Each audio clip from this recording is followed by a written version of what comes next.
Welcome everyone to game number 2 of Cloud9 versus Rox.Kis as part of the Join Dota League. Pander here, and we're right in the middle of the draft as both Cloud9 and Rox.Kis pick up some of the strongest heroes currently in the draft pool, each picking up a carry and a support so far, with Ember Spirit and Ancient Apparition up on Cloud9, while Rox.Kis have taken the Lycan and Dazzle. Big bans that we're seeing this time is the Earthshaker has been banned out, along with the Naga Siren, which did so well for Cloud9 in game number 1. But I think it's a worthy trade as they have picked up the Ember Spirit, one of the most powerful champions in the game at the moment. Though I'm not sure it's worth banning out the Treant in order to give Lycan over to Rox.Kis. They've also picked up the Nature's Prophet, which means push, push, push, and this is going to be some really silly pushing power, as that Howl from Lycan can give all those little trees from Nature's Prophet a damage boost, along with the wolves and all the other summons that I expect to see come out. This is going to be a really nuts game already, and I hope Cloud9 are ready for some major rat Dota and major minion Dota, as we've seen some really big armies in the past of just summons running into the enemy team just to try and kill objectives. I think we're going to see a lot of that this game, as we've got a ton coming out already. With Nature's Prophet, able to summon up 5 trees himself, 2 wolves, and likely several necro books. That's just going to be funny watching them run through to the enemy team if the game goes long enough, and that's how Rox.Kis chooses to play it. But with a lineup like this, there's no reason not to just stack all those minions and charge forward into an interesting team fight and make an incredibly interesting base push with those minions. Cloud9's strategy of using the Earthshaker to block out the mid lane has been banned. Rox.Kis learned their lesson from game number 1, as that was really a deciding factor, and it gave Cloud9 a huge advantage. Pick is going to be coming out at any point now. The question becomes, how is Cloud9 going to respond to this draft so far? And I'm really not sure what they can do at this point to really stop the global presence outside of picking a very strong ganker. And a Nyx Assassin would be a good option here since the Bat Rider's already banned out. I know Bone7's a fairly confident Nyx player. He plays it pretty well in the off lane. It'd be a great way to just jump in on Nature's Prophet and prevent his split pushing. Same thing with Lycan, is a good way to just kind of deny Lycan the ability to freely split push. He always has to kind of keep the thought of the Nyx Assassin in the back pocket. But it will be Rubick picked up. Not a terrible pickup, not a lot of amazing spells to steal at this point. But he does have a good set of choices at the moment. Dazzle has a bunch of nice spells to pick up. Prophet has a few decent ones, and Lycan has a few decent ones as well. No big game-changing spells at the moment, but it could be picked up, as there's still 2 picks left to go, and Rox is likely going to need at least one more support, and probably an actual carry of some sort, as Lycans have really liked the mid lane at the moment, and Lycan does do fairly well against Ember Spirit in the mid lane, as they trade farm pretty effectively, and the wolves are just so good at preventing ganks, as they have a great scouting tool. They're good at rune control as well, so it makes him a very solid mid laner, though he could be running the safe lane. I just feel that this game he's going to definitely be run towards that mid lane, just ensuring the fact that he gets good farm, and there's not a whole lot of ways to gank him in those first few levels.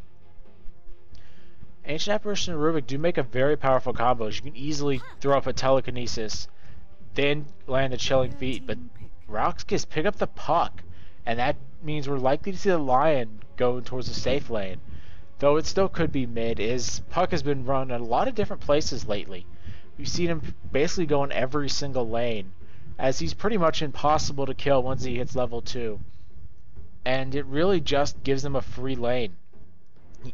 Doesn't do a whole lot of damage, but he's really hard to kill, and he doesn't need a lot of items, so I think that's a good pickup in this case. It gives them some initiation power as well, as there really wasn't a whole lot of reliable CC.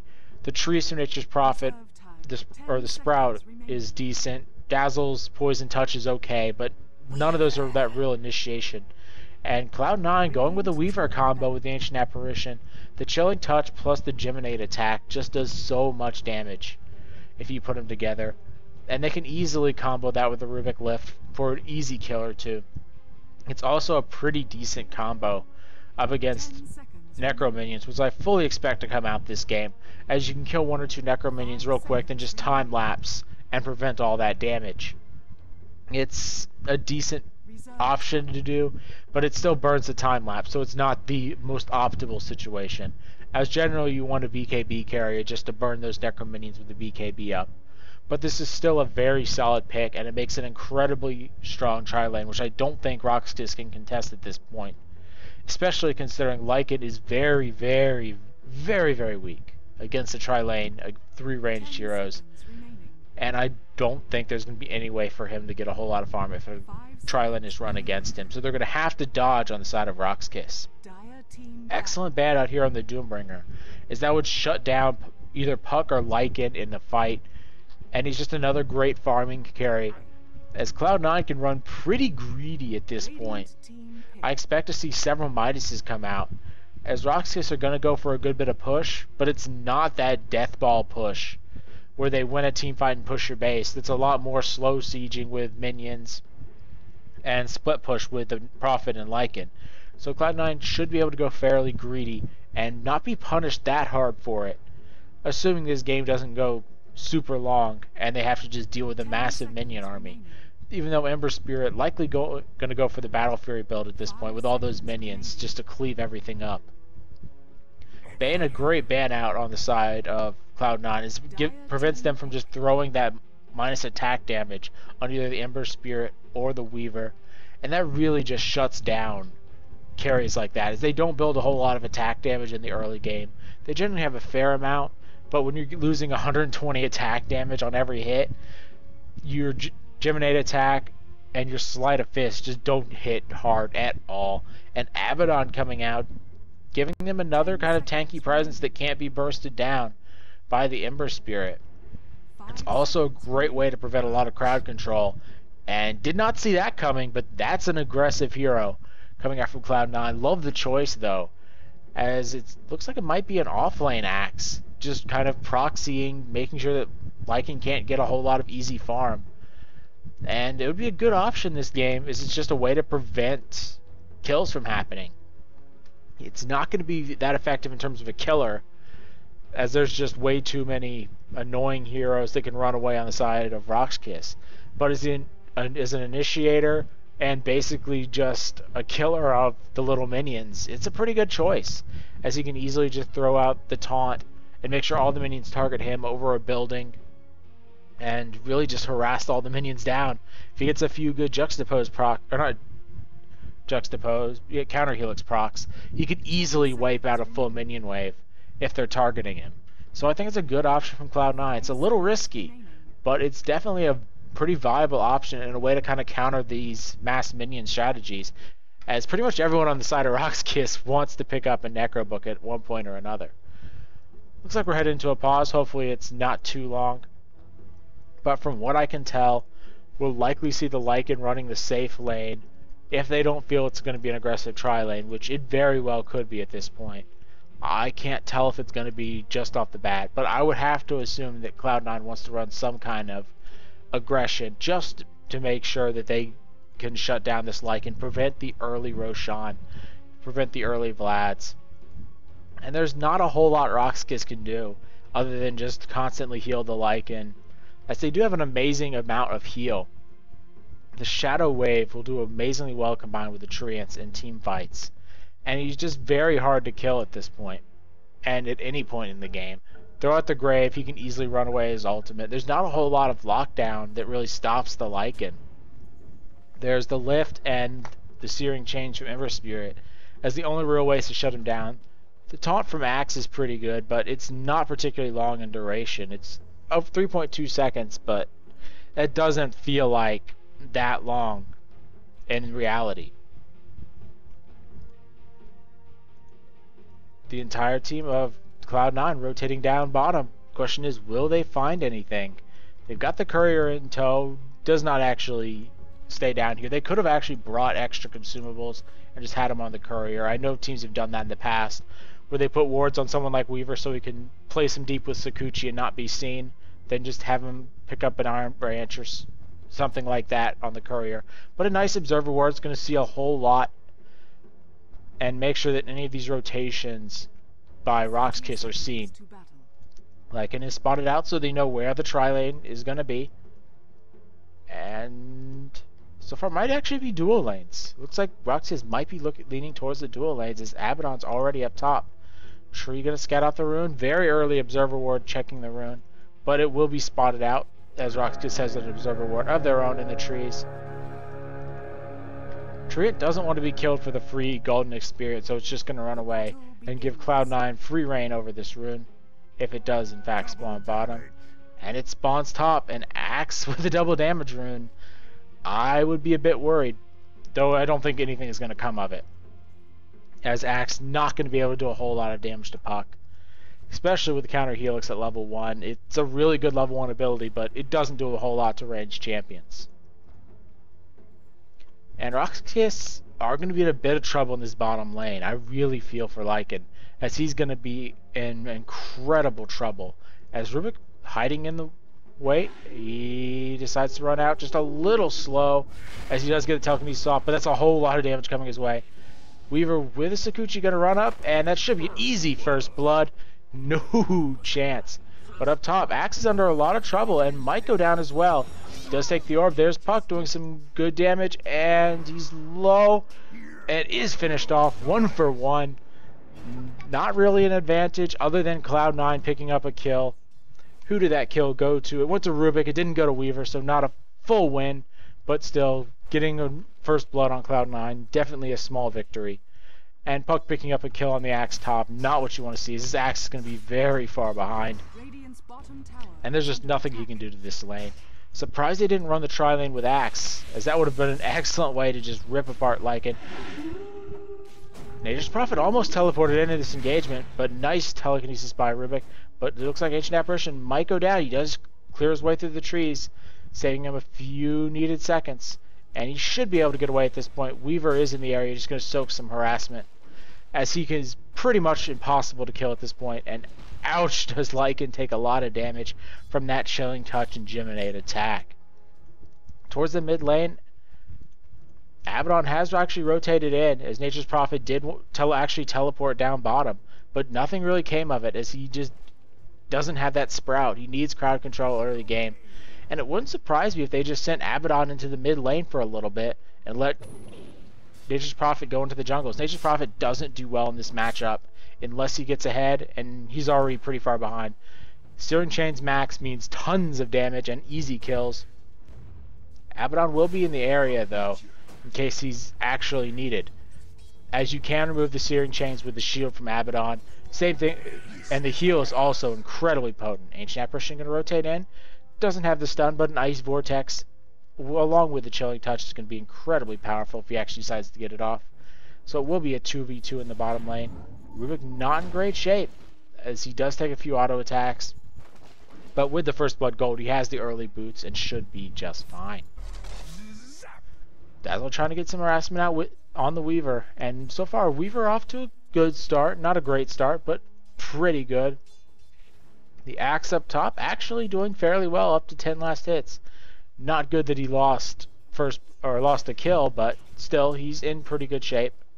And Nature's Prophet actually takes the Ancient Apparition, who was spotted out, and very well played, as they have everybody over here just trying to pick him off. And so far, Rox.Kis in a good spot. They picked up the kills. The big problem here is Lycan's at 2 last hits, and he's died once. He's not going to be able to be the strong, overpowering Lycan we've seen a lot of the time, which is why I thought he would go towards the mid lane. Even though it's not a great matchup against Ember Spirit, it's a lot better than this tri-lane, and Ember Spirit can do a whole lot against a tri-lane like this. He can land the Searing Chains or Slide a Fist and do a whole lot. Lycan going to run towards the jungle. He is spotted out, but here come Rubick and the Ancient Apparition. They're going to go on Abaddon, but not the target you want to jump in on. The slow from Ancient Apparition is just enough to get them out of there, and no real harm done other than a lot of harassment. And it does free up the Ember Spirit to pick up some very easy bottle charges.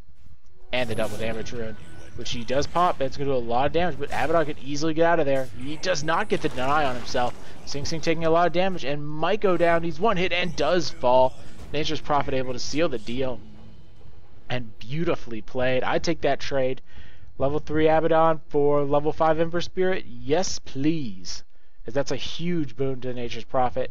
And that means it's going to be a fairly early Midas game, as I expect Rox.Kis to pick up at least 1 or 2 Midases this game on the Nature's Prophet, and possibly the Puck or Lycan. Lycan going to go start his jungle, as he could not get anything in this bottom lane. He did pick up level 3, so it's not a complete loss, but it's pretty miserable at this point, as he does have a decent amount of gold, but it's not enough. Dazzle in a lot of trouble, does dodge the swarm, which makes this a lot more difficult. Gets a nice heal off and might do some damage to Rubick. Does get the grave off, so he's going to be annoying for a few seconds. Puck is here, and Nature's Prophet does finish off the Rubick with the ultimate level 6. Dazzle goes down, but I take this trade if I were on the side of Rox.Kis, as they pick up 2 kills for the price of 1, and that's definitely what you want to see. It was just Nature's Prophet hitting 6 thanks to that kill in the mid lane. Really what turned that fight around and made sure they got the kill on Rubick. They did enough damage that the Ancient Apparition had no hope. And the Puck, who's pretty high leveled, he's already level 7 at this point. And he's on his way to his Blink Dagger. He'll have it at a pretty reasonable time considering he went Treads, he went Null Talisman. So far, Puck doing an excellent job in this offlane, second highest on net worth. Only losing out to Nature's Prophet, who's 3-0 at this point, doing a great job. Ember Spirit in the mid lane not doing too bad, but still pretty far behind, as he hasn't only picked up 1 kill and has died once. Looks like we're going to have a bit of an engagement, as Dazzle had a lot of trouble. Problem is, he has a little bit of support as Nature's Prophet comes in, but there's the Ember Spirit doing a good bit of damage, but he is silenced up, and Nature's Prophet does pick up 1 kill. Ember Spirit has the haste rune, and it's going to be pretty safe. Puck 12 seconds on his ultimate, not able to cast it. But another win on the side of Rox.Kis. You take another kill. And this Nature's Prophet mid doing an excellent job. Sadoy just really beating out the Ember Spirit overall. And there's just not a whole lot the Ember Spirit can do at this point. He can farm decently well, but he's been shut down pretty heavily. Only 23 last hits. The big problem for Rox.Kis is the Lycan is still so weak. He's level 4. He's picked up 5 minion kills. And he's not close to his Vlads. That's going to be very difficult to make a comeback, as they really were relying on Lycan to get off to a good start, and I'm not sure he's going to be in any shape to do so. Puck had a lot of trouble as the entire team from Cloud9 is practiced up here. Does get a nice ultimate off, and there's the Nature's Prophet, as Rubick will go down. Ancient Apparition going to fall. Axe 1 hit from being killed, but the rotation is here from Rox.Kis, and they're going to be able to take down the Ember Spirit. Big turnaround, and Nature's Prophet doing the work. Look at that net worth, beautiful. And 7-0-0, Sadoy carrying this game, but that was excellent play by Puck. He got all his abilities off and died, and they had to burn pretty much everything on him. So well played overall. Solo doing an excellent job of just staying alive long enough to get the Dream Coil and everything else out. And that's what the early kills and basically free lane did for him. He needed every bit of hit points to get his full combo off. But he did, and it really turned that fight around, as they would have easily been able to run from Nature's Prophet if he didn't get the ultimate off. But instead, they couldn't, and Cloud9's in a lot of trouble overall. Axe might be in a bit of trouble, but there is no vision up here on the side of Rox.Kis. If he were in vision range, Nature's Prophet might have his ultimate, but instead he is not seen, and there's no attempt at a kill on him. Midas out at a pretty reasonable time, considering he's also got over 1,000 gold. And I expect to see at least one more Midas come out, possibly on the Puck. It wouldn't surprise me if you went for a Midas on him. Go for the Midas, pick up the gold and experience, get the Dagon, and possibly just go Dagon E-Blade, as I don't foresee a cheat being that effective this game. Weaver likely to be picking up that Lycan Sphere, so it's not too effective on him. Ember Spirit's hard to sheep anyways. It's just the nature of the hero. And Axe, whoop-de-doo if you sheep him. He's already just going to be a super annoying tanky force. Weaver forced a time lapse in the bottom lane, doesn't get a lot of health out of it. But Lycan's starting to recover. He's up to 16 minions and is about to hit level 6. He'll have his Vladimir's offering up pretty soon. but still not enough. And it looks like Nature's Prophet picks up yet another kill on the Rubick in the mid lane. And whew, this Nature's Prophet is big. And here's the minion push. That Howl giving all those treants a lot of damage. Same thing with the heroes. And Rox.Kis are off to a great start. Ember Spirit going to come back in the mid lane, but it's not enough, especially with the Abaddon here. You can't kill Abaddon quickly unless you just crit him down, as a Ember Spirit crit can go through the ultimate if he just one-shots you.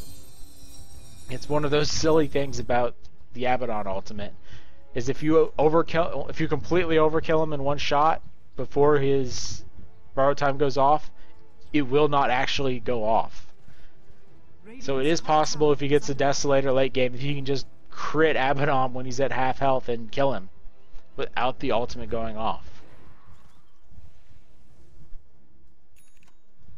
Nature's Prophet going into the jungle, and I like this choice to go into the jungle, give some experience to everyone else, and be ready to teleport anywhere. If he shows himself in lane, it's pretty obvious where he's going. And bottom lane, Weaver in a bit of trouble, but he does just jump away. Nice use of the Sprout, and Weaver's still hurting, but he's going to be able to jump away, or maybe not, as the Lycan pick us up a kill. Steals it away, but I'd say that's a win, considering Lycan desperately needed that kill, and they get the tower deny on the side of Rox.Kis. Rox.Kis playing infinitely better than they did last game. They just didn't get anything going really in the first game, but the second game, it's all Rox.Kis so far. Abaddon in a bit of trouble, but whoop-de-doo, he's not going to go down at all. Kind of surprised he popped the shield first instead of throwing out the Mist Coil, as the Mist Coil's damage will actually heal you if the ultimate is active, and his ultimate was active at that point in time. Puck looks like he's going for a Blink Dagger at this point instead of the cheeky Hand of Midas. Could be going for a Dagon as well, as I expect him to pick one up just to increase his burst combo so that he can burn people down like Rubick or the Ancient Apparition when the fight begins. Nature's Prophet is here, and he's going to stop this tower push in its tracks. And there's no real way to engage at this point. Smoke gank up on the Axe and Weaver. Axe does have his Blink Dagger, so he's in good shape, but they aren't going to find anyone down here. Lycan has rotated over, and they might see him out. They do. Jump, easy call, and should be a very dead Lycan. He does pop the ultimate, but that call just not strong enough. What level is that? It's only level 3. Lycan in a lot of trouble still, but Abaddon is there to save his rear. And that's the power of an Abaddon. Dazzle in a lot of trouble now, but he should be able to get the grave off. He does, and just starts to teleport. Not enough. His Axe's ultimate goes through the Dazzle grave. And that's an excellent kill, but not the kill they were wanting. They really wanted to shut down the Lycan. And that would have been a great time to do so, right before he picked up his medallion. And with a medallion and Vlad's, he can easily sneak a Roshan. He is Radiant side, but that should not matter, as Rox.Kis do have pretty good map pressure at the moment. The only problem is Cloud9 does have that bottom tower, so they can easily rotate in and try and ambush him. Same thing with the middle tower. It's hard to rush on if these towers are up on the Dire side. Taking a look at the gold graphs, not a big lead on either one of them. Slight lead on both sides in favor of Rox.Kis, but nothing substantial at this point in time, so it can go either way. Weaver going to head back down to the bottom lane, and the Lycan Wolves running around. The Sentry Ward is there, and I don't know if they spotted out the Weaver. They could have. And this is going to be a nice mid push if Rox.Kis want to pursue it out. But I don't think they're going to be able to. They just don't want to really commit on the side of Rox.Kis. They're going to teleport up top, take the free kill on Rubick. And that's a very free kill. Godlike streak already for Sadoy. And how many kills has he gotten so far? 9-0-1. That's just nuts. And this should be an easy top tower. Lycan can pop the Howl if you want to, but I don't think they need to. No way you're going to contest this. Just take Nature's Prophet and take the easy kill. And he's picked up the Shadow Blade already. Shadow Blade, Midas, Phase Boots. At 14 minutes, yes please. Should have his Necro Book up pretty soon as well, as it's not that hard for Nature's Prophet to farm that up between his ultimate and the Midas, but we're going to have Puck going down. No chance to survive this. as the Ancient Apparition is there. And that is a beautiful play as well. Just making sure the Puck doesn't get closer to his next item. He has finished off the Blink Dagger, so he's in good shape. The problem is Puck needs that next item at this point. He needs the extra burst damage from a Dagon, or Yule Scepter to just be super annoying whenever someone initiates. Because you could always just throw it on the axe when he jumps in and basically neuter him, as he really needs the call to really be effective. He's in a lot of trouble now, as there's a lot of damage on him. He has the armor when the call is up, but it is not enough. And he might live. No chance. His Nature's Province is going to hunt him down, assuming he sees him turn. Yes, he does. And nice blink teleport. And it's going to be Bone 7 playing cheeky again and getting away. Problem is, mid lane, Ember Spirit's in a lot of trouble. He will jump away. Puck's auto attack does hit at maximum range. Try to get away, but there was nothing in the area to jump to. You can dodge things with Sleight of Fist if it actually goes to a unit, but it's really hard to time if it doesn't actually go to a unit, as it's literally 100th of a second where you're disappeared. And Ancient Apparition doesn't get anything, but Puck blinks in, does some good damage. Ancient Apparition low. Axe tries to initiate as well, but it looks like Puck's going to go down as he does get cut, and that's the huge part of the Axe ultimate, is that movement speed. Able to actually chase the Lycan, get the call up, and another dunk.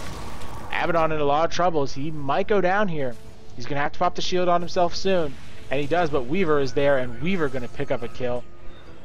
Rubick did steal the wolves throughout all of this, giving them extra vision, and that's Cloud9's chance to make a comeback, as they really, really got what they needed in that engagement.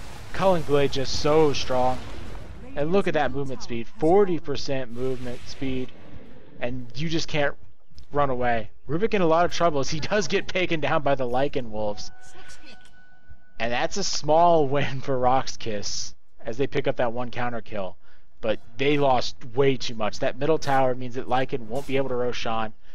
The experience lead now back in Cloud9's favor, but the gold's still heavily in Rox.Kis' favor thanks to the Nature's Prophet going legendary and still not dying. If he does die though, that is a massive gold boon to whoever actually picks up that kill. Dazzle going with the double bracer build, which I really like this game, is he doesn't need a whole lot. He just needs to be able to survive and pop up a few extra heals. Rubick's Lycan wolves are still running around scouting things out, and it looks like Cloud9 wants to go in on him, but I don't think they can. This observer ward's nicely placed, just making sure that Cloud9 has pure vision over wherever Rox.Kis is, and it's really good at spotting him out, like right here. They can see the Dazzle, they might want to go on him, but I think it's just too greedy at this point to go that deep into the jungle, especially with the Nature's Prophet in the area. If you go on Nature's Prophet, that's fine because he can't teleport in, but at this point it's just not that safe a move, and it's going to be an Orchid coming out of Nature's Prophet. I like this choice against the Ember Spirit. If you can get that Orchid on him, basically throw the Shadow Blade hit out and pop the Orchid while it's in midair, the Ember Spirit can't jump away, and he can't use any of his abilities for several seconds, which really neuters him in a fight, and he won't be able to do a whole lot. Same thing with Axe. If you throw that on Axe, he can't do a whole lot. He can't get that call off. He can't dunk anyone for several seconds, and it's just a really annoying thing for Axe. He has no real way to stop it. And he actually finishes up the Orchid, so 18 minutes, Shadow Blade, Orchid, Midas, Phase Boots. This Nature's Prophet's getting scary. The only problem is lack of item slots, as he's going to run out of them pretty soon. And Nature's Prophet, whoa, is he lucky? That's unlucky now, as he got the Shadow Blade off, but the full team was waiting for him. And that's Axe getting almost 1,200 gold. That pretty much evens up the game at this point. And that is just really unlucky for the Nature's Prophet. That's some really good awareness, as they had to know he was going to be somewhere in the area. And it's going to be Rox.Kis losing out on the Aegis unless they can contest at this point, but I don't see any way to contest without Nature's Prophet buyback. And he does not have the gold for it. And it's going to be Axe picking up the Puck as they find him out in the bottom lane. And Cloud9 making the big comeback exactly as they need to. Top tower's going to be under pressure by Lycan, so it's going to be at least a trade. as Lycan has recovered decently well, middle of the pack in terms of CS, and he's picked up his first level of Necro Book. So may the minion wars begin. As he's not doing particularly well, but he's not the miserable Lycan he was. Nature's Prophet picks off the Weaver towards the mid lane, and it looks like he just teleported in and soloed him. And that's just nuts that the Weaver is this weak at the moment. He's got basically nothing at this point. Working his way up to a big item, but I don't know what he'd pick up at this point that'd be worth not buying at least a component of. If he's going Lycans, you'd pick up at least the Ultimate Orb at this point. He has Drums' Ring of Aquila, but that's really nothing overall, as he doesn't have the ability to actually go in and fight at this point. He's very low on health, and he doesn't have that much damage either. Abaddon, probably one of the best gym carriers in the game, thanks to the fact that he can just use the borrowed time and teleport away as soon as it hits level 2. And it's really hard to kill him overall. You don't really want to focus at Abaddon in a fight. You want to hit him down to the ultimate and then just start focusing other people, as it's not a great ultimate, or it's not a great time to actually hit him, as the ultimate will heal him up pretty effectively. Roshan was not taken, so the top tower was taken for nothing, as Cloud9 look to find the Nature's Prophet in this bottom lane. They're anticipating a split push. Surprised they don't smoke up and just kind of wait around for the teleport, as they know he's going to come down here pretty soon. And just sitting there waiting for him with a smoke would be a pretty decent idea.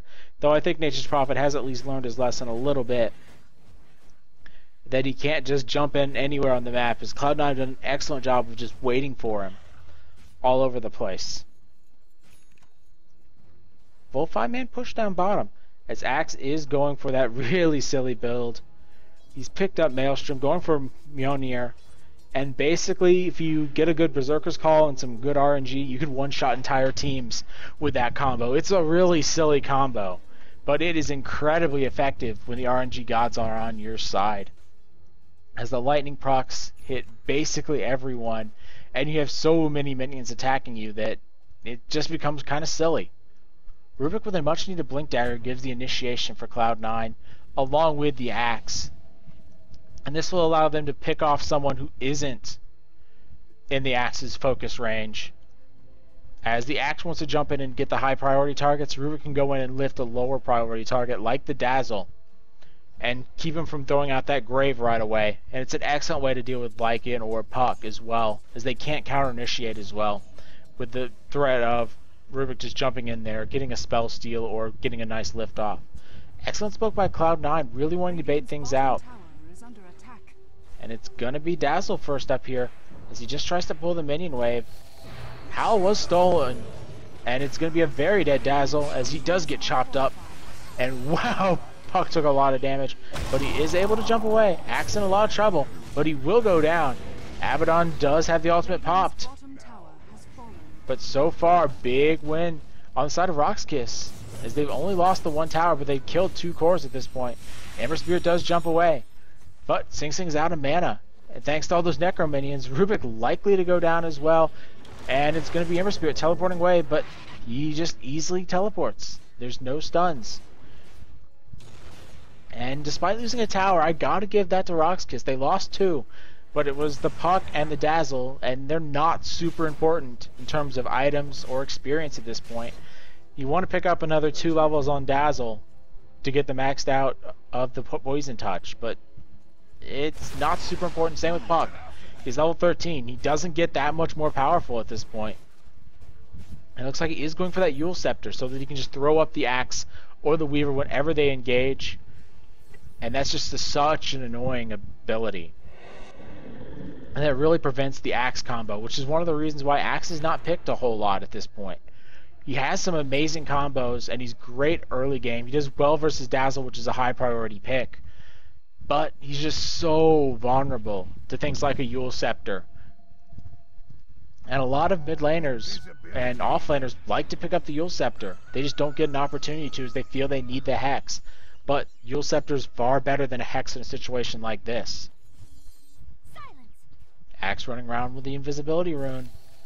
But no one's going to take the bait. I think it's for the best. on the side of Rox.Kis, as they really kind of know something's up. Nature's Prophet's had his fun, and he's picked up a Desolator. He's going to be 6-slotted in another 10 minutes. And I'd really be worried about a Nature's Prophet. It's this far ahead. He's over 7,000 ahead of everyone on the side of Rox.Kis. He's practically as much as the Axe and the Weaver combined, which is very scary. Problem is, he's only got 1,000 HP, so that's not hard to go through. 1 or 2 attacks from the Weaver and an Axe hit or 2, and he's dead. Just nothing you can do about that, which is the one big weakness of Nature's Prophet, and why he's going to have to go Necrobook next, as it provides a pretty solid amount of life. As we can see on the Lycan, he looks like Rubick has stolen the Puck Orb, so that Illusionary Orb is going to be very good for scouting it out. Roshan has been started, but no real engagement, as there has been a ward taken out. It's a very nice ward placed on that kind of high ground area. Weave thrown out by the Dazzle, but it's not going to start anything. Smart move by Rox.Kis, just kind of play it safe and go for this middle tower. Roshan too dangerous of a target at this point. And with Nature's Prophet, with that Desolator and all these minions, it's going to be very hard to stop this.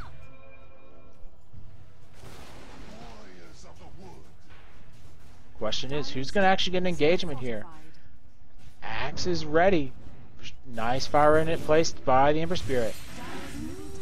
And this is just going to be a free tower. Lycan takes it. Nice Ancient Apparition ult hits too. Beautiful culling. And the question is, will Lycan go down? And he does not. Culling Blade is not used. Nature's Prophet picks off the Weaver. And there's Puck doing a ton of damage. Beautiful Drink Coil on two. Ember Spirit does get stunned up and will be taken out. Grave is thrown out. And Rubick going to be in a lot of trouble as well, as he is hit with the Eul Scepter.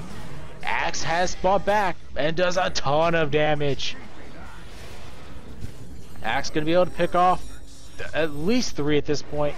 Might pick up Lycan as well, and does pick off the Lycan. Perfect buyback. You can't ask for a better buyback than that. He does die in the end, but he picks up tons of kills. And that's all you really want out of the Axe. Pwn 7 playing a ridiculous Axe. And that's the power of buybacks, especially on a snowball carry like Axe. And that should be pretty close to the Monier, which would really change these fights. After that, he just needs to tank up with some health like a heart. And I'm not sure what Rox.Kis can do with all the minions that are going to have to beat on him. Unless the minions just play super safe and stay very far away from the team fight. But overall, we'll take a look at that fight. It does go Rox.Kis' way overall, as they killed 4 and forced a buyback, in addition to picking up the tower. But experience-wise, that's just a ton of levels. I'd love to see how many levels they actually picked up, as we could only see the experience, but it was definitely 3 or 4 levels on several characters. That was just a ton of experience going the way of Cloud9. Still no Roshan kills yet, and that's really surprising given the fact that Lycan has been on the map and done decently well in terms of recovery. And it's going to be Nature's Prophet actually more than the top 2 on the side of Cloud9 at the moment. 18,000 net worth. He picked up several kills in that last engagement. Axe is the highest farmer for Cloud9 in terms of net worth, and that is not good, as you really want the Ember Spirit or Weaver being your top farmer. Ember Spirit has gone a very defensive build. He's picked up a Ghost Scepter. Ghost Scepter not particularly useful, but it does prevent the Nature's Prophet from bursting him down and gives him a few extra Sleight of Fist hits.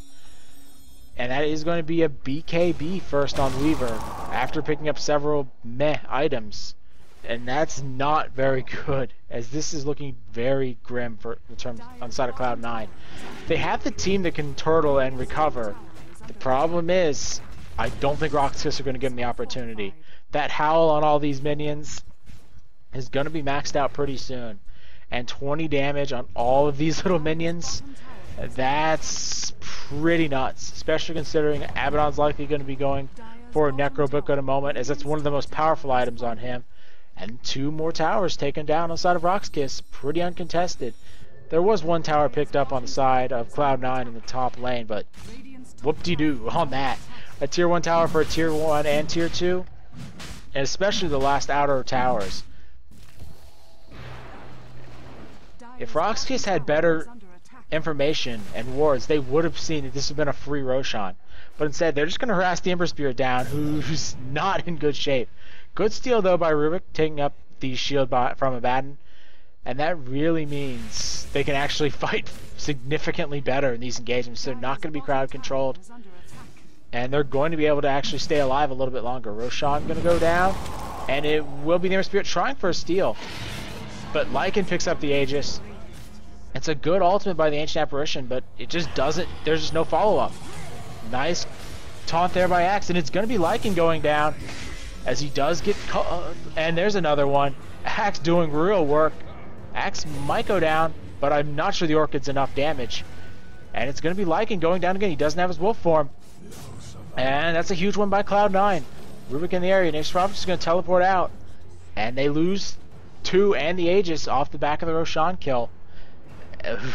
Just a oof. That's about all you can say to that fight on the side of Rox.Kis. They just don't have a team that can team fight particularly well. Puck almost killed, but beauty of phase shift is it's insanely powerful. He could have tried to kill Rubick there, but I don't think he had the opportunity, as he does not have very much burst damage, especially when the Illusory Orb is on cooldown. This is the time to push. If you're Cloud9, you have the BKB freshly up on Weaver. He used 1 charge in the last engagement, but it definitely saved his rear end from some heavy magic damage. And right now, towers are almost even, as there's still a mid lane tower and a top lane tower alive on the side of Rox.Kis. But those towers will not last that long. Abaddon picks up a Force Staff.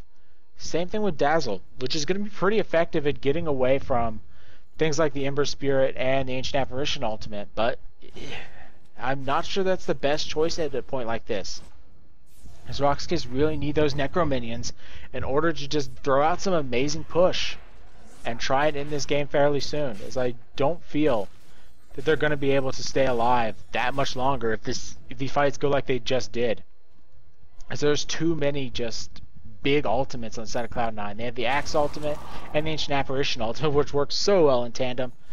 And speaking about not enough health in the Nature's Prophet, he has gone for the heart. He's picked up a Chrysalis as well. Big damage and tank ability.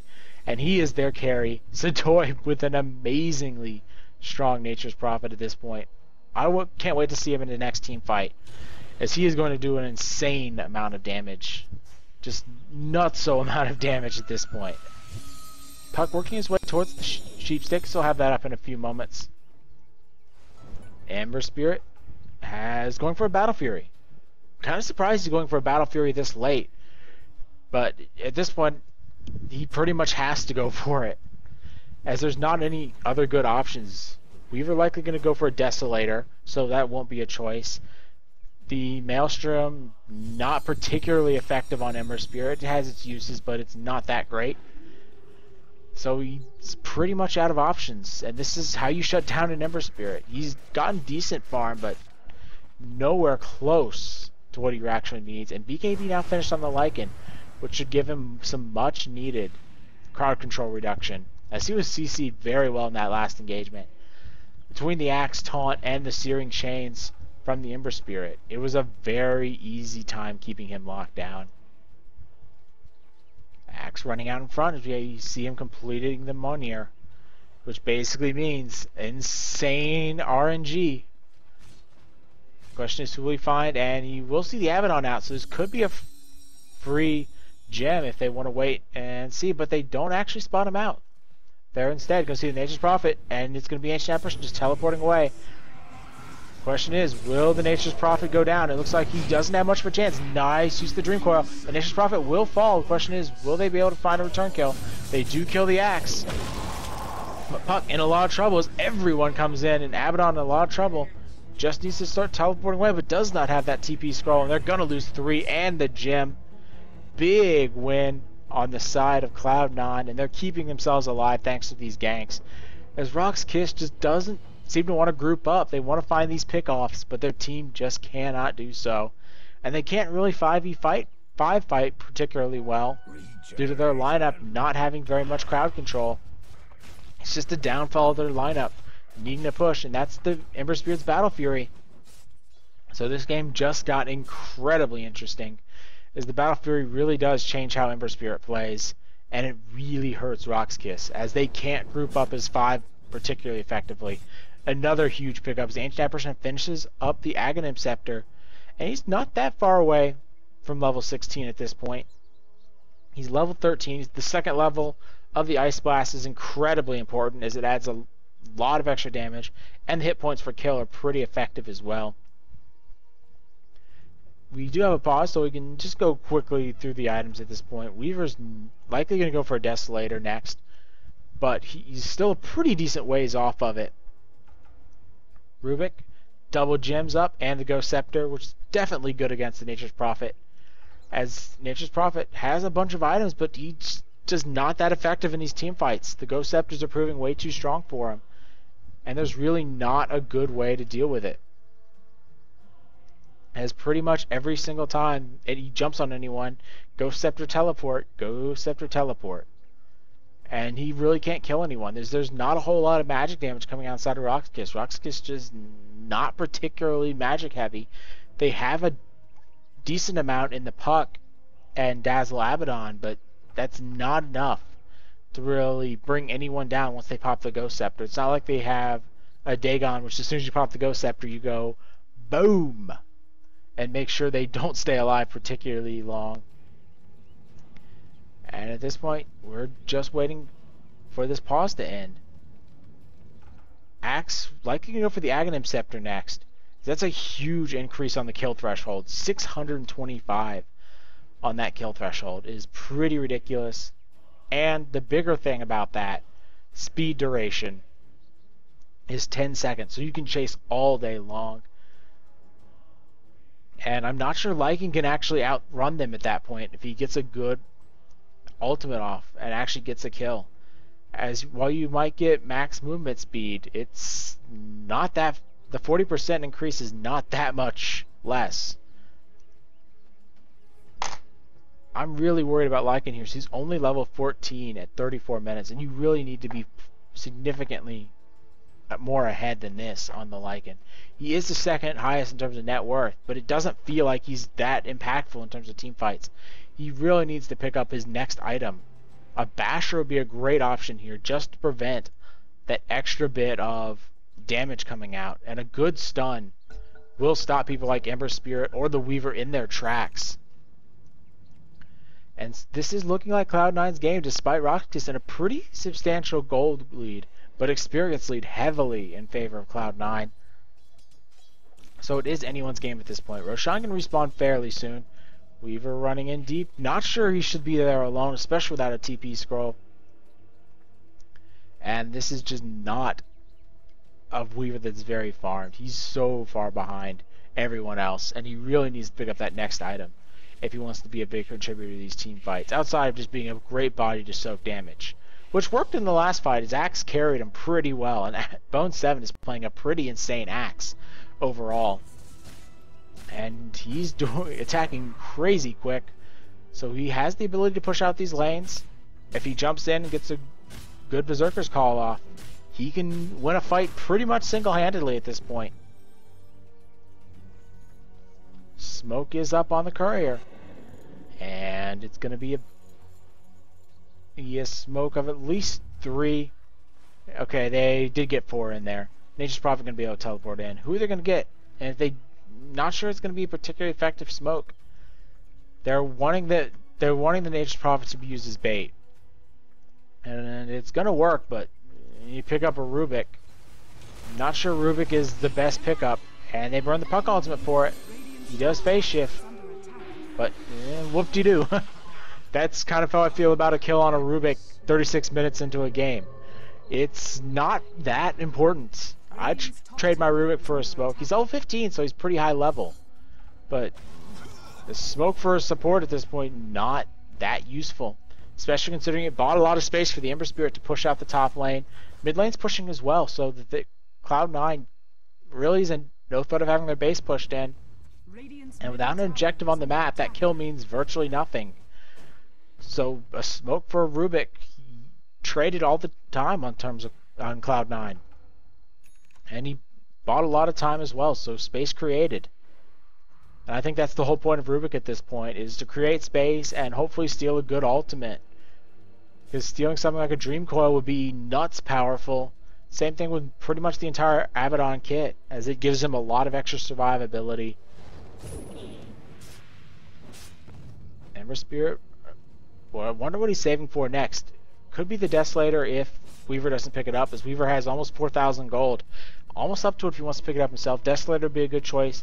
Crit would be the most optimal choice at this point. Get that crit, get a good Battle Fury crit, and basically just smile as you win the team fight. And that's the power of the Ember Spirit, especially a Sing Sing Ember Spirit, who so far has played fairly well. He hasn't farmed particularly well, but that's just because he had a terrible lane and was overall pressured pretty heavily. Rox.Kis are still smoked up. They burn their second smoke, and it's not going to lead to anything. Axe hunting for kills. He's very close to that Abaddon Scepter, and he's just going to run behind the minion wave and do what axes do, and just kind of look pretty. There's no way to really kill him at this point. He has pretty decent health. Weaver going to be pushing out the bottom lane.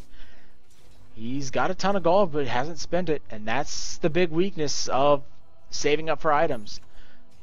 You don't actually have anything if you're sitting on gold. Gold in the bank is not gold you're going to be using in a team fight. Lycan in a lot of trouble if he shows himself, but he does have the BKB. And he is spotted out. Nature's Prophet is here, very nice, and that should be a very dead Weaver. Full Dazzle is picked up, and that's just one kill. Weaver, not a big kill, but it's gonna all matter. It's all gonna be about what Rox.Kis turned this into. Puck, nice use of that Yule Scepter, but he gets immediately lifted, and it's gonna be a nothing at this point. Blink Dagger is thrown out, but no Dream Coil. Only the Weaver down, and no real way to push. Roshan not up for just yet. It's gonna be up about the time Weaver respawns. So it's another whoop-de-doo. And as I say all the time, kills are nice, but they have to translate into something. The early kills by Rox.Kis translate into towers and map pressure. And a lot of time not farming for Cloud9. At this point, they're going to be farming the rest of the map. They have the Ember Spirit, they have everyone out, they have the Axe, so they're going to farm the rest of the map pretty easily. A kill at this point doesn't mean a whole lot other than that hero's off the map. It's all about what you translate into. And Roshan will be the target. It will respawn just before the Weaver comes back up. And that's a good objective. It's something. The question is, will they get anything more? As we saw the last Aegis not used particularly effectively. Lycan has picked up the Reaver, so going for a heart next. Big pickup by Puck and the Scythe Device. That's going to be the item that really turns this game in favor of Rox.Kis if they actually win it. If they can get a good hex on someone like the Ember Spirit, get the Yule Scepter on the Axe, and get a nice Dream Coil, which is pretty much a big ask on the part of Solo, but he can do it. He's a very solid Puck player. He has the reaction time to go for it. And that's really what they need this game. Surprised we haven't seen more Necro minions coming out, and just using the throw minions at tower strategy we've seen several times employed when Lycan is on the field, where you just summon all your Necro minions, you throw them at a tower and say, go hurt the tower some. It's kind of dismissive of actual fighting and really annoying to play against. But it's a very viable strategy in a time like this where they don't have anyone that can really stop it effectively. Axe can do some decent work with just calling them in and make sure that they don't actually hit the tower, but other than that, it's not that effective. And Battle Fury number 2 on Ember Spirit. Not the crit, going for more cleave. Not a terrible choice. Battle Fury's stacked pretty well. The problem is, Rox.Kis don't have a team that needs to fight kind of all grouped up, and it doesn't add a whole lot to the damage. It's 65 damage and the cleave. The cleave is really situational. The minions are going to be there. If he gets a good cleave with like Nature's Prophet treants in the area, or the wolves for the extra damage, that's going to be nice, but that's still really risky, not going for the more single target focus than the crit and going for more of the cleave damage. Weaver with a surprising pickup in the Daedalus. Not a bad item, but really surprised he didn't go for the Desolator, just ensuring that his team has the ability to shred that armor. Dazzle doesn't have much armor. Nature's Prophet with fairly minimal armor. Lycan, not much armor. Yeah, pretty much no one on the side of Rox.Kis has a significant amount of armor. Outside of Dazzle, alt weave, but Rubick picked it up. And this is the power of a Rubick. That weave is going to be very valuable in the next team fight. If he throws it on his team, they're not going to go down that effectively. If he throws it on the enemy team, the Weaver can really get some massive crits out, and it could turn around the engagement. So it's going to be really interesting to see how well he uses that ability in the next engagement. Or if Rox.Kis even want to fight at this point. As it looks like they aren't. Nature's Prophet should be selling a Shadow Blade pretty soon. Wouldn't surprise me if he went Scythe of Eyes, as that does give him a pretty good amount of damage. It gives him more mana regen and an extra CC ability.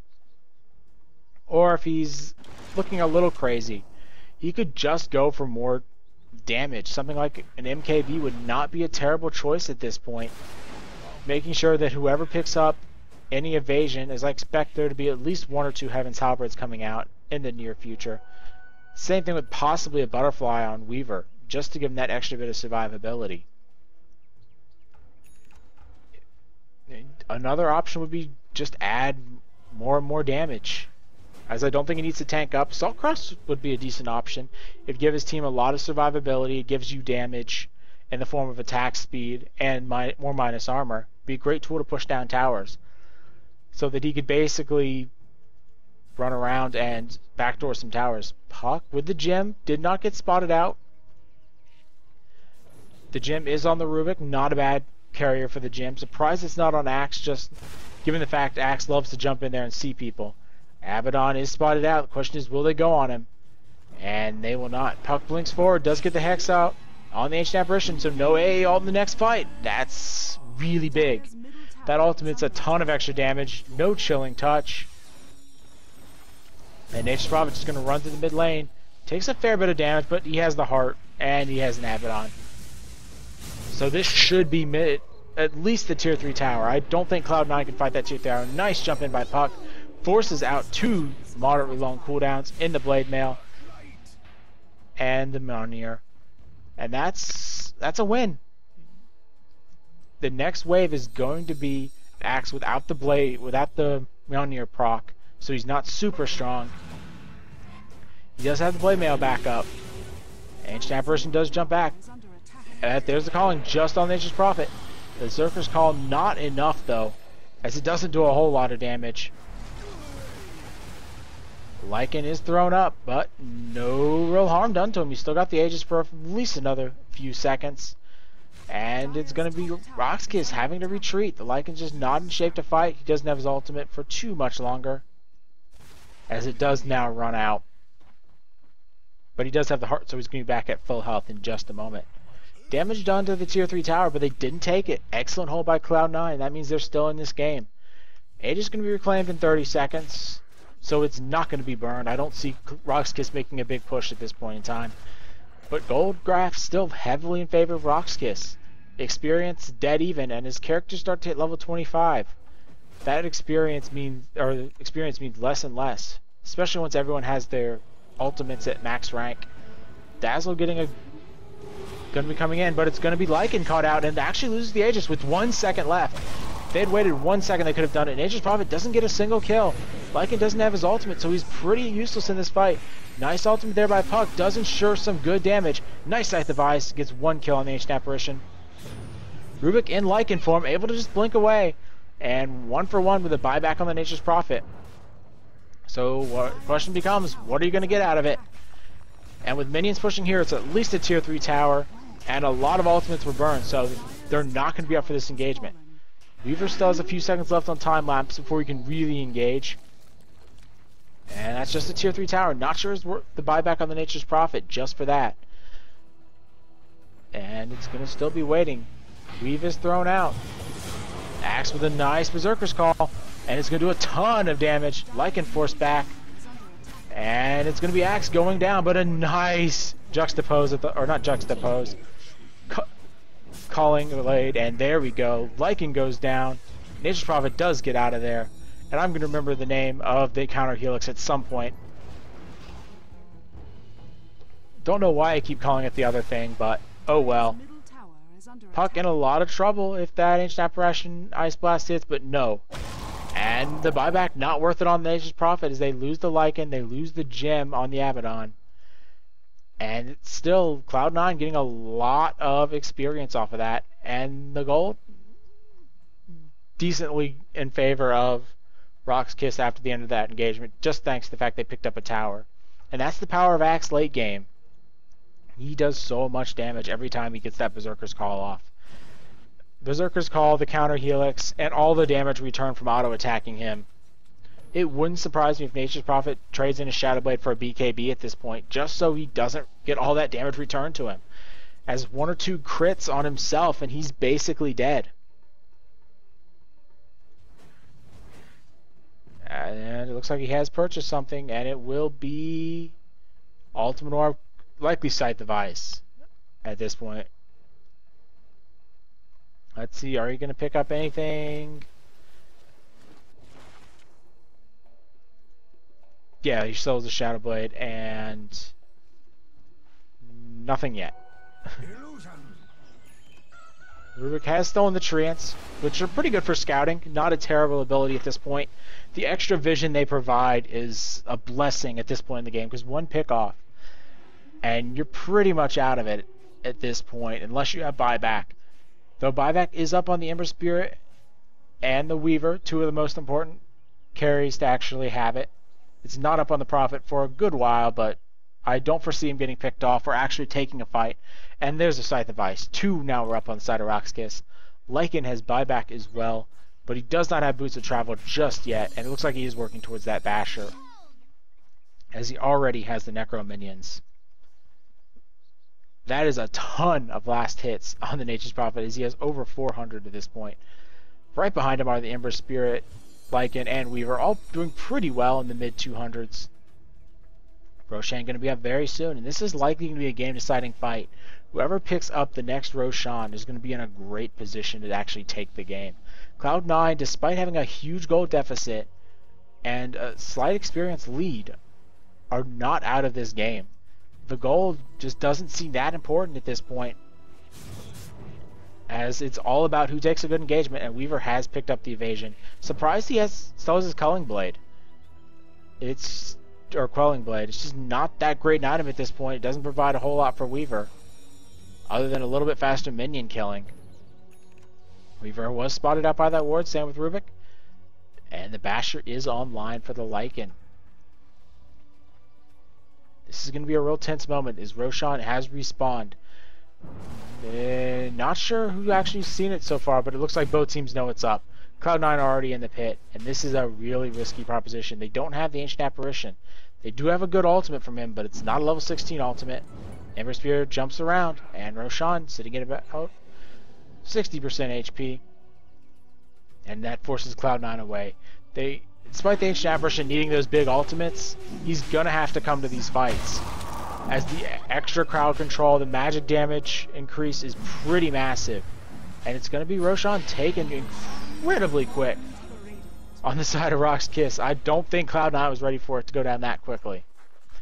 And they just backed away, gave away Roshan cheese for free. Surprised they didn't at least try and fight it, as they have been team fighting very well. And with the axe on their side, team fights are not terrible for them. And especially in a closed position like that, you could easily get a 2 or 3 man Berserker's Call into just a full combo of destruction. And it is Dazzle picking up the cheese, as Nature's Prophet doesn't need it. He's full up on items. And that's the Lycan picking up the Abyssal Blade. This is the time for the Lycan to shine. He's got massive damage, along with the Nature's Prophet. It's pretty insane damage as well. And tank abilities. Both of them have pretty nuts in terms of HP. And Ancient Ultimate, not doing anything important, just pushing and last hitting a little bit. Not sure what he actually can pick up at this point, as most Ancient Apparitions get to this point and just stop progressing, as they sit so far away from the engagements that they aren't that effective, and they're basically just a giant ultimate. The ultimate is nice, but you really want to get in there and get some hits with the Chilling Touch, as it does a lot of extra damage. Same thing with the Ice Vortex. 30% resist reduction and 30% slow is massive in a team fight. It's just one of those things. They don't want to have him close to the fight. They want that big range, and I feel that's a liability at this point. Ember Spirit could be going Rapier with that Demon Edge. I'd love to see a Rapier on him. It's about the only way he's going to burst through the high hit points of the Nature's Prophet and the Lycan. Could be crit as well, but come on, Rapier. Sing Sing, you know you want the Rapier. You know you want the Rapier, Sing Sing. But I don't think he's going to do it. I think he's going to play a little safe, as he knows his team is very vulnerable to getting picked off. But just having the Nature's Prophet jump in and beat them down with 2 or 3 hits. If he had more hit points, I think he'd go for it. But at 2,000 at this late in the game, that's just too worrisome. Cloud9's stuck in their base as the Nature's Prophet continues to gain gold. Same thing with the Lycan. And it's anyone's game at this point. And I like this decision by Rox.Kis. Let the Dazzle farm. Let him pick up that next item. Boots of Travel would be a nice choice. Weaver going to be forced back. He's almost got his Butterfly. He's pretty close. He's got the Talisman of Evasion up. And Puck with the big item in the Refresher Orb. Extra silence, extra stun. That's going to be useful in this next engagement, if you can actually get it off. The extra duration on the ultimate, thanks to a Refresher Orb, and the extra just little stun at the beginning is pretty nuts and very underrated. And there's not a lot of BKBs on Cloud9. Weaver has one, and Weaver has one. Ember Spirit doesn't really need one. He's got to stay pretty far away from the fight and just use the last hitting ability of the Sleight of Fist to gain kills. Should be a smoke coming out here on the side of Rox.Kis. As there's a smoke, it's going to be a nice rotation. The question is, will they catch anyone? And if they go towards this bottom side, they should. But Cloud9 are playing it silly safe at the moment. And they're just not getting the farm they need. As you can see from the graphs, just keep going up, up, up in favor of Rox.Kis. And especially on the supports. The experience graph means nothing at this point. And it's going to be Puck jumping in, but no Hex. Because the Ember Spirit just jumped away way too quickly. And they're going to push this 5, like the decision by Rox.Kis. Push this 5 right up into the base. Make sure that you can secure a tower. Surprised they aren't doing it in the top lane where the tower is already down. You can take a range setter axe pretty easily. Throw in the Necro Minions and the Wolves, plus the Howl. You can take that ranged axe and keep that lane constantly pushing. And the Treant's just going to go work on this tower. It's not a lot, but it's just constant damage. And Rox.Kis is going to continue to slow play it. They don't want to engage. Aegis still has a little bit of time left on it. Don't think it has too much. But as we saw in that last engagement, as long as you have 1 second, it's incredibly valuable. Nature's Prophet going close. Just getting that 1 hit on the tower hits a lot of damage. Puck gonna orb in and nothing. Still, both teams just kind of waiting around, waiting for something to happen. Weave is thrown out, doing a lot of damage. Axe jumps in, gets a very good Berserker's Call, but it's just not enough at this point. Nice Force Staff keeps the Nature's Prophet alive. Grave keeps him alive even longer, and big crit. Weaver's forced to buy back. Axe does not have buyback for 200 gold. Weaver pops the BKB, but nothing. And it's going to be buyback for buyback as Nature's Prophet's already bought back. But Nature's Prophet going to be back in this engagement. He's at full health. A lot of critical ultimates were burned. Ancient Apparition still 15 on his ultimate. But that Ember Spirit has finished off the Daedalus, and that really turned that last fight around, getting a few good crits.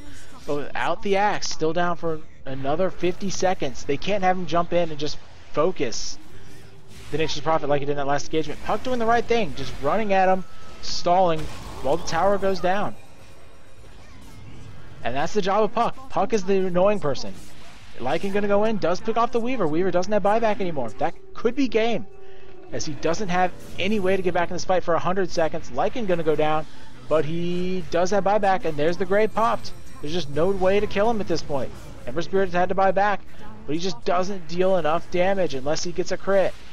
Lycan on single-digit HP lives in the engagement and will be able to jump away. Nice crit by the Ember Spirit, but what does the crit do when you're sitting at this much armor and hit points? Ember Spirit going to go down. That should be good game. And there was just not enough damage. When you have 3,000 HP on your carries and you don't get a good set of cleaves, Ember Spirit does no damage with his build. And this will be Rox.Kis taking it. Beautifully played. They never really lost that gold lead. It was constantly up, up, up for Rox.Kis. Thanks to the fact Nature's Prophet just got so many kills early game. That's all you can really say about it. And he is nutso farmed. As we can see, 3,000 net worth. And it's not going to get any lower. So he's going to pick a few extra bits of gold from the Nexus, or from the Ancient, and all the towers. So excellently played. Cloud9 going to tap out. Beautifully played by both sides. And that is an epic game. Just an epic game overall. Rox.Kis slow playing it beautifully. Well done. And that is exactly what you want to see out of Rox.Kis. Epic plays from everyone. But Cloud9 did play well themselves, especially Bone7's Axe. Well played by both teams. Welcome everyone to the Keys of the Game, where we watch some of the highlights and big turning points in the game we just watched. The first key to the game between Rox.Kis and Cloud9 is how these lanes turn out. Lycan's in a lot of trouble right off the bat and immediately gets taken out. This sets a very strong precedent for the rest of the game, as Lycan takes a long time to recover. This also goes decently well for the Puck, as he's able to pick up a very early kill on Bone7. It doesn't deter Bone7 very much, as he easily gets right back in and starts fighting. But Lycan just gets shut down by this tri-lane, and it gives Weaver an excellent chance to farm out through most of the early to mid portion of the game. The next key to the game comes in as Puck is soloing the top lane up against Axe. A very nice gank is placed, but Puck has just enough health to get off his full combo before he dies, using every last life point, and this turns into a very beautiful set of kills by the Nature's Prophet. He's able to pick up 2 kills right away, and then Ember Spirit teleports in just to die, as Rox.Kis makes a beautiful rotation in. And at this point, Nature's Prophet is off to an amazing start, and it's all thanks to Puck living with just a sliver of health to get all that extra damage off. Well played overall on the side of Rox.Kis. The next key to the game comes as Ember Spirit has just fallen in the mid lane, but he took a lot of cooldowns with him. Bone7 just runs in, and immediately he gets a few nice procs on the counter helix and dunks on the Puck. He runs forward again, and it just blinks in, gets a beautiful call, and just goes ham. They're able to take down several heroes at this point, and gives Cloud9 a real good shot. And with Weaver with that double damage, he's able to pick up Abaddon. And they go 3 for none, take the mid tower, and it just becomes a very good engage for Cloud9 and gives them a lot of hope when they were starting to fall, as we can see by the graphs. They were really far behind at that point, and it was looking heavily in Rox.Kis' favor, but they take a nice cut of that lead, and it becomes rather nice as we watch Rubick fall, thanks to just being a little greedy thanks to the Lycan Wolves. The next key to the game comes in right as Axe jumps in and gets an amazing call off. It does a ton of damage, but Weaver is taken out very quick. But it is not enough damage. Ember Spirit's very underfarmed at this point, and just isn't able to live long enough.